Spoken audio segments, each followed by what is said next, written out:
Breaking news చెలో Kadapa steel plant కు పిలుపునిచ్చింది YCP. YCP నేతలంతా కూడా స్టీల్ ప్లాంట్ కు వెళ్లబోతున్నారు. జమ్మలమడుగుకు భారీగా పోలీసులను కూడా తరలించారు. రామసుబ్బారెడ్డి కార్యాలయం దగ్గర పోలీసులు మోహరించారు. వైసీపీ నేతలను అడ్డుకునే అవకాశం కనిపిస్తోంది. వైసీపీ నేతల పర్యటనకు అనుమతి నిరాకరించారు పోలీసులు.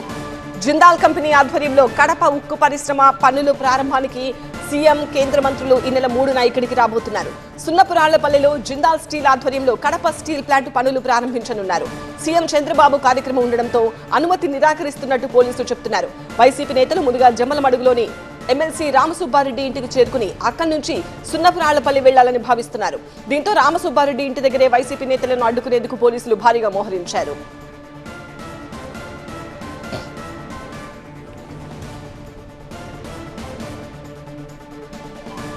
మా ప్రతినిధి సుధీర్ తో మాట్లాడదాం. సుధీర్, చెలో కడప స్టీల్ ప్లాంట్ కు వైసీపీ పిలుపునిచ్చింది, కానీ పోలీసులు మాత్రం అనుమతి నిరాకరించారు.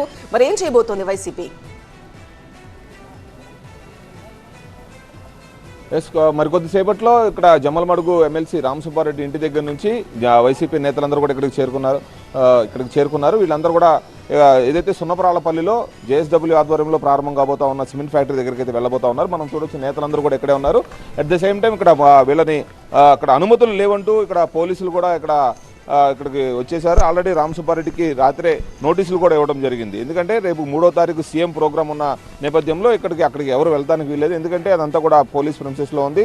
దట్టు కేంద్ర మంత్రులు వీళ్ళందరూ వస్తున్నారు కాబట్టి అక్కడికి అనుమతి నిరాకరించడమైంది. అయితే ఇటు వైసీపీ నేతలందరూ కూడా ఇక్కడికి చేరుకొని ఏదైతే వాళ్ళ పిలుపు మేరకు ఈరోజు జేఎస్డబ్ల్యూ ఎక్కడైతే ప్రారంభం కాబోతా ఉందో కడప స్టీల్ ప్లాంట్, ఆ ప్లాంట్ దగ్గరికి అయితే వెళ్ళి గతంలో మాజీ ముఖ్యమంత్రి అక్కడ ప్రారంభించిన జేఎస్డబ్ల్యూ ఆధ్వర్యంలో జరిగిన ఈ శిలాఫలకాలు అవన్నీ కూడా చూపించే ప్రయత్నం అయితే చేయబోతా ఉన్నారు. దానికి సంబంధించి నేతలందరూ కూడా అక్కడికి వెళ్లే క్రమంలో వీళ్ళంతా నేతలు ఇక్కడికి ఎమ్మెల్సీ ఆఫీస్కి అయితే చేరుకున్నారు. ఇక్కడ వైసీపీ నేతలు రామసుబ్బారెడ్డి మొత్తం సార్ చెప్పండి, ఇప్పుడు జేఎస్డబ్ల్యూ దగ్గరికి వెళ్తున్నారా? పోలీసులు మీకు వెళ్ళొద్దని చెప్పేసి నోటీసులు ఇచ్చారు. పోలీసులు కూడా ఎదురుగానే ఉన్నారు, అడ్డుపడే ప్రయత్నం చేస్తున్నారు.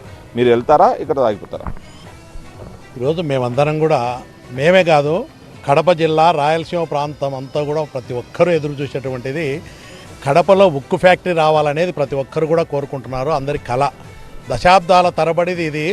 మాటలకే ఆచరణకు నోచుకోకుండా ఏ ప్రభుత్వాలు వచ్చినా, మరి ముఖ్యంగా మనం ఒక్కసారి చూసాం, గతంలో రాజశేఖర రెడ్డి గారు ముఖ్యమంత్రిగా ఉన్నప్పుడు జమ్మలమడుగు ముద్దునూరు ప్రాంతంలో అది వ్యవసాయానికి పనికిరాని భూమిని ఈ ప్రాంతంలో గండికోట రిజర్వాయర్ పక్కనే ఉంది, మైలవరం రిజర్వాయర్ ఉంది, ఈ ప్రాంతం ఇండస్ట్రీ పెట్టేదానికి అనువుగా ఉంటుంది అని చెప్పి 10,000 ఎకరాలు బ్రాహ్మణి స్టీల్కి అలాట్ చేయడం, అదేవిధంగా ఆ రోజు ఉన్నటువంటి పరిస్థితులలో ఫౌండేషన్ వేయడము, దాదాపు 1000 నుంచి 1,300 కోట్లు ఖర్చు పెట్టడము, ఇదేదో వన్యప్రాణులు తిరుగుతాయని కానీ మిగతా కారణాల చేత అక్కడ కోట్లలో వేసి ఆ పెట్టిన పెట్టుబడి కూడా ఆగిపోవడం జరిగింది. తర్వాత రాష్ట్రం విడిపోవడం జరిగింది.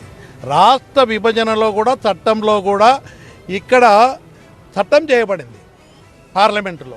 అంటే విభజన చట్టంలో కడపలో ఒక స్టీల్ ప్లాంట్ ఏర్పాటు చేయాలా రాయలసీమలో ప్రాంతంలో అని చెప్పి విభజన చట్టంలో చేయబడినప్పటికి కూడా దశాబ్దాలు గడిచిపోతున్న నిర్లక్ష్యం చేయబడుతున్నటువంటి ఈ వెనుకబడిన ప్రాంతంలో జగన్మోహన్ రెడ్డి గారు ముఖ్యమంత్రి అయిన తర్వాత 2019లో ఏపీ హైగ్రేడ్ స్టీల్ కింద ఫౌండేషన్ వేయడము, ఆ విధంగా పనులు ప్రారంభించేదానికి అన్ని ప్రయత్నాలు చేయడము, తర్వాత అన్ని పర్మిషన్లు కూడా ఎన్విరాన్మెంట్ క్లియరెన్స్ కానీ ఇక్కడ స్టీల్ ఫ్యాక్టరీ నిర్మాణం చేసేదానికి వాటర్ అలాట్మెంట్ గండికోట నుంచి 2 TMC కానీ ఇన్ఫ్రాస్ట్రక్చర్కు 750 కోట్ల రూపాయలు ప్రభుత్వ రాష్ట్ర ప్రభుత్వం ఖర్చు పెట్టే విధంగా నిర్ణయం తీసుకుని ఇప్పుడు టీడీపీ కూడా రేపు సీఎం చంద్రబాబు ఆధ్వర్యంలో రేపు ఇక్కడ పనులు ప్రారంభించడాకే కదా వచ్చేది. ఇప్పుడు పనులు ప్రారంభం అవుతున్నాయి కదా, ఇప్పుడు మీరు అనేది అడిగేది. మేము అనేది ఆ రోజు విభజన చట్టంలో ఈరోజు డబుల్ ఇంజన్ సర్కార్ అని చెప్తున్నారు.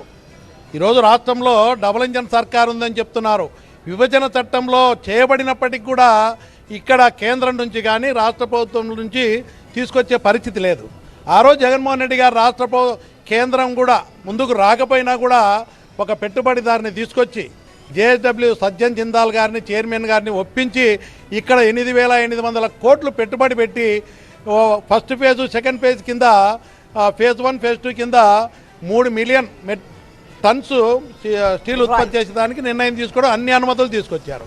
మేమనేది ఏంటంటే మీరు డబుల్ ఇంజన్ అట్లా కదండి. ఇప్పుడు మీరు గతంలో చేశారు, జేఎస్డబ్ల్యూలతో చేశారు. ఇప్పుడు కూడా జేఎస్డబ్ల్యూలతోనే పనులు ప్రారంభం కాబోతాం. గత 5 ఏళ్ళు మీరు ఏం చేశారని చెప్పేసి టీడీపీ అడుగుతాను. ఇప్పుడు 2019లో ఏపీ హైగ్రేడ్ స్టీల్ కింద ఫౌండేషన్ వేశారు. అన్ని పర్మిషన్లకు ప్రయత్నం చేస్తే కరోనా కష్టకాలం వచ్చింది. 2 ఏళ్ళు కరోనా వచ్చిందండి, స్తంభించిపోయింది ప్రపంచమే. ఆ టైంలో ఫైనల్ ఇప్పుడు జేఎస్డబ్ల్యూ దగ్గరికి వెళ్తున్నారా మీరు? జేఎస్డబ్ల్యూ దగ్గరికి మేము అందరం కూడా వెళ్తాము. ఎందుకంటే ఇప్పుడు మెయిన్గా ఇక్కడ కారణం ఏంటంటే ఇది ప్రస్తుతం అయితే మరి కొద్దిసేపట్లో వైసీపీ నేతలందరూ కూడా జేఎస్డబ్ల్యూ దగ్గరికి వెళ్ళడానికి సన్నద్ధమవుతున్నారు. ఇప్పటికే కడప జిల్లాకు సంబంధించిన నేతలందరూ కూడా రావడం జరిగింది. జిల్లా అధ్యక్షుడు రవీంద్రనాథ్ రెడ్డి వచ్చారు. అలాగే నియోజకవర్గాలకు సంబంధించిన నేతలందరూ కూడా ఇక్కడికి చేరుకోవడం జరిగింది. మరి కొద్దిసేపట్లో జేఎస్డబ్ల్యూ ఆధ్వర్యంలో ప్రారంభం కాబోయే స్టీల్ ప్లాంట్ దగ్గరకు వైసీపీ నేతలందరూ కూడా చలో కడప స్టీల్ ప్లాంట్ ప్రోగ్రామ్కి వెళ్ళబోతా ఉన్నారు. అయితే మరోపక్క పోలీసులు కూడా వీళ్ళని అడ్డుకునే ప్రయత్నం చేస్తా ఉన్నారు. అనుమతులు లేవంటూ పోలీసులు కూడా ఇక్కడికి చేరుకోవడం జరిగింది.